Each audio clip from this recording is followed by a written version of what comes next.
ఒక మన రాష్ట్రంలోనే తీసుకుంటే సుమారు ఆలయాలకి 15 లక్షల ఎకరాల భూమి ఉంది ఉండేదిట. అది క్రమంగా ఐసుగడ్డ కరిగినట్టుగా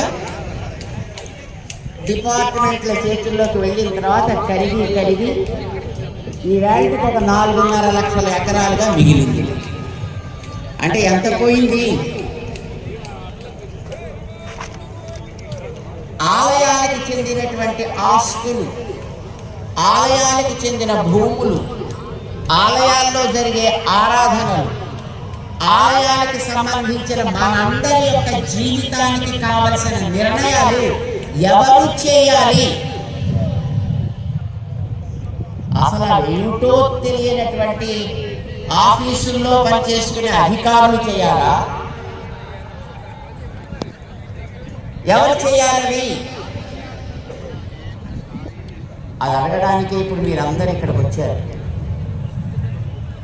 అది ఎవరిని అడగాలో మీ అందరికీ తెలియాలని మన విశ్వ హిందూ పరిషత్ ఇక్కడ ఇంతమందిని సమావేశపరిచి ఇంతమంది పెద్దలని ఇక్కడికి తీసుకొచ్చి మీ అందరి ముందర ఇక్కడ కూర్చోబెట్టింది.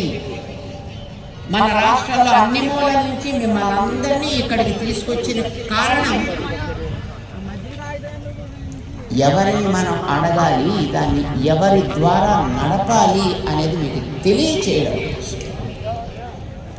ఆలయాల్లో పూజ జరగాలంటే 5 నిమిషాలు చేయండి, అరగంట చేయండి అని ఎవరు చెప్పాలి?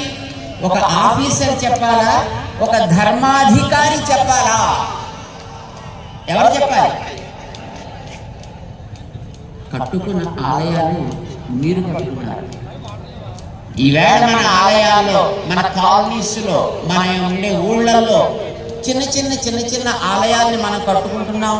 మీరందరూ కట్టుకుంటున్నారు. ఒక్కొక్కరు కొద్ది